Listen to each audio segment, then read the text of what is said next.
എല്ലാവർക്കും നമ്മുടെ ഒരു പുതിയ പുത്തൻ വീഡിയോയിലോട്ട് സ്വാഗതം. അപ്പോൾ ഇന്നത്തെ നമ്മുടെ റെസിപ്പി എന്ന് പറയുന്നത് നല്ലൊരു ഫ്ലേവറോട് കൂടിയുള്ള നല്ല മുരുമുരാന്നുള്ള ഒരു ഗോതമ്പ് ദോശയാണ് കേട്ടോ. നല്ലൊരു ഫ്ലേവറോട് കൂടിയുള്ള ഞാൻ പ്രത്യേകിച്ച് എടുത്ത് പറയാൻ കാരണം ഇതൊരു സീക്രട്ട് ഇൻഗ്രീഡിയൻറ്റും കൂടി ചേർത്തിട്ടാണ് നമ്മൾ ഈ ഒരു ദോശ റെഡിയാക്കി എടുക്കാൻ വേണ്ടിയിട്ട് പോകുന്നത്. അപ്പോൾ ട്രൈ ചെയ്ത് നോക്കുന്ന സമയത്ത് ഉറപ്പായിട്ടും ഫീഡ്ബാക്ക് അറിയിക്കുക. പിന്നെ പുതുതായിട്ട് നമ്മുടെ ചാനൽ ആരെങ്കിലും കാണുകയാണെന്നുണ്ടെങ്കിൽ താഴെ കാണുന്ന റെഡ് കളറിലെ സബ്സ്ക്രൈബ് ബട്ടണും കൂടി ഒന്ന് പ്രസ് ചെയ്തിട്ട് സപ്പോർട്ട് ചെയ്യുക കേട്ടോ.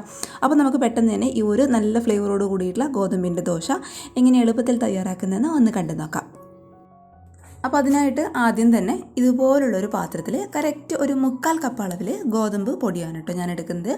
അപ്പോൾ ഗോതമ്പ് പൊടിയുടെ കറക്റ്റ് അളവൊന്നും നിങ്ങൾ നോക്കേണ്ട ആവശ്യമില്ല. നിങ്ങൾക്ക് എത്രയാണോ ദോശ ആവശ്യം അതിനനുസരിച്ചിട്ട് പൊടിയെടുക്കുക കേട്ടോ. അപ്പോൾ എന്തായാലും ഇതുപോലുള്ളൊരു കപ്പിൽ കറക്റ്റ് 1/4 കപ്പിൽ അളവിൽ ഗോതമ്പ് പൊടി നമുക്ക് ഈ ഒരു പാത്രത്തിലോട്ട് അങ്ങോട്ട് ഇട്ട് കൊടുക്കാം. ഇനി ഈ ഒരു ദോശയ്ക്ക് നല്ലൊരു ഫ്ലേവർ കൊടുക്കാൻ വേണ്ടിയിട്ട് ഞാനിവിടെ ചേർത്ത് കൊടുക്കുന്നത് 3 അല്ലി വെളുത്തുള്ളി ചെറുതായിട്ട് കട്ട് ചെയ്തിട്ട് നമുക്കിതിലോട്ട് ചേർത്ത് കൊടുക്കാം കേട്ടോ. വെളുത്തുള്ളി നമ്മൾ ഈ ഒരു ദോശയിലോട്ട് ചേർത്ത് കൊടുക്കുന്ന സമയത്ത് നമ്മുടെ ഈ ഒരു ദോശയ്ക്ക് കഴിക്കുന്ന സമയത്ത് നല്ലൊരു ടേസ്റ്റും ഫ്ലേവറും ഒക്കെ ആയിരിക്കും. അപ്പോൾ അതിന് വേണ്ടിയിട്ടാണ് 3 അല്ലി വെളുത്തുള്ളി ചെറുതായിട്ട് കട്ട് ചെയ്തിട്ട് നമ്മളിതിലോട്ട് ചേർത്ത് കൊടുക്കുന്നത്. പിന്നെ കുറച്ച് കറിവേപ്പിലയും കൂടി ഏകദേശം ഒരു ടേബിൾ സ്പൂണോളം വരുന്ന കറിവേപ്പില ചെറുതായിട്ട് കട്ട് ചെയ്തിട്ട് നമുക്കിതിലോട്ട് ചേർത്ത് കൊടുക്കാം. പിന്നെ ഈ ഒരു ദോശയ്ക്ക് ആവശ്യമായിട്ടുള്ള ഒരു നുള്ളുപ്പും കൂടി ഇട്ട് കൊടുക്കാം കേട്ടോ. ഇനി നമുക്കിതിലോട്ട് വെള്ളം ഒഴിച്ചു കൊടുക്കാം. അപ്പോൾ വെള്ളത്തിൻ്റെ അളവ് കറക്റ്റായിട്ട് ഞാൻ പറയുന്നില്ല, അവസാനം മാവിൻ്റെ ആ ഒരു പരുവ് ഞാൻ പറഞ്ഞു തരാം കേട്ടോ. എന്തായാലും ആദ്യം തന്നെ നമുക്കൊരു 1/4 കപ്പ് അളവിൽ വെള്ളം നമുക്ക് ഇതിലോട്ട് ഒഴിച്ചു കൊടുത്തിട്ട് നന്നായിട്ടൊന്ന് മിക്സ് ചെയ്തിട്ട് എടുക്കാം. മിക്സ് ചെയ്യുന്ന സമയത്ത് ആ ഒരു ഗോതമ്പ് പൊടിയുടെ കട്ടകളൊക്കെ കംപ്ലീറ്റ് ആയിട്ട് ഉടച്ചു കൊടുക്കുക. ഉടച്ചു കൊടുക്കുന്ന സമയത്ത് ഇതുപോലുള്ളൊരു വിസ്കോ അല്ലാന്നുണ്ടെങ്കിൽ സാധാരണ ഒരു സ്പൂണോ ഫോർക്കോ ഉപയോഗിച്ചിട്ട് നന്നായിട്ട് ഉടച്ചു കൊടുക്കുക കേട്ടോ. ആ ഒരു വെളുത്തുള്ളിയും നമ്മുടെ ഉപ്പും ഗോതമ്പ് പൊടിയൊക്കെ നന്നായിട്ട് മിക്സ് ആവുന്ന രീതിയിൽ വേണം നമ്മളിതുപോലെ അങ്ങോട്ട് മിക്സ് ചെയ്ത് കൊടുക്കാൻ വേണ്ടിയിട്ട്.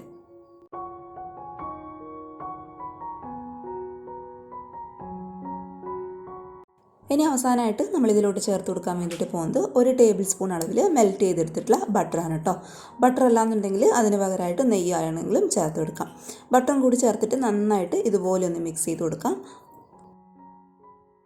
അപ്പം നമ്മുടെ മാവിൻ്റെ കറക്റ്റ് പരുവെന്ന് പറയുന്നത് ഇതുപോലെ ഇരിക്കണം കേട്ടോ. ഒരുപാട് അങ്ങോട്ട് ലൂസായി പോകാൻ പാടില്ല, എന്നാൽ ഒരുപാട് അങ്ങോട്ട് ടൈറ്റായി പോകാനും പാടില്ല. നമ്മൾ സാധാരണ ഉഴുന്നും അരിയൊക്കെ അരച്ചെടുത്തിട്ട് ദോശ ചുട്ടെടുക്കാറില്ലേ, ആ ഒരു ദോശമാവിൻ്റെ ആ ഒരു പരുവം കേട്ടോ. ഒരുപാട് ലൂസും അല്ല, എന്നാൽ ഒരുപാട് അങ്ങോട്ട് ടൈറ്റും അല്ല. കറക്റ്റ് ഇത് ഈ ഒരു പരുവത്തിൽ മാവ് റെഡിയാക്കി എടുക്കാൻ വേണ്ടിയിട്ട് ശ്രദ്ധിക്കുക കേട്ടോ.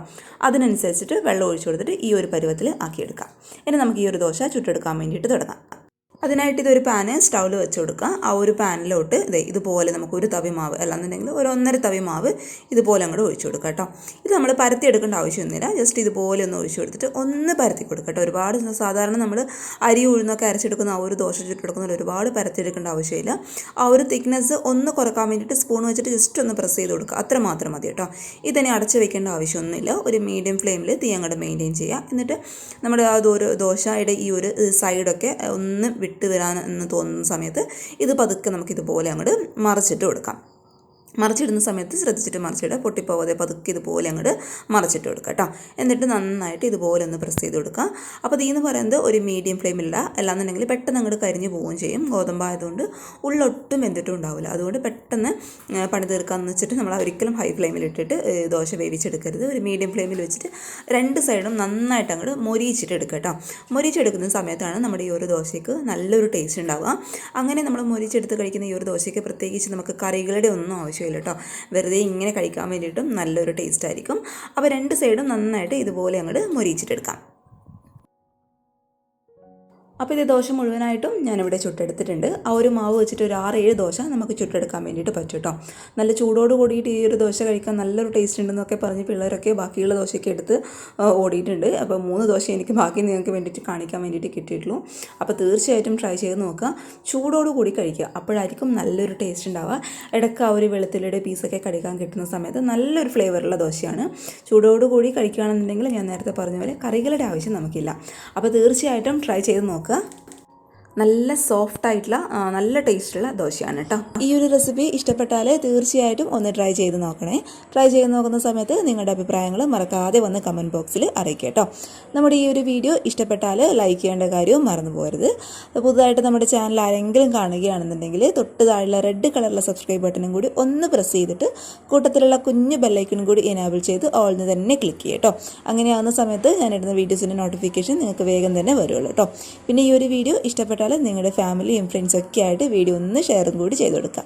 അപ്പോൾ നാളെ നല്ലൊരു വീഡിയോ ആയിട്ട് കാണും വരെ thank you for watching Simna's food world. By.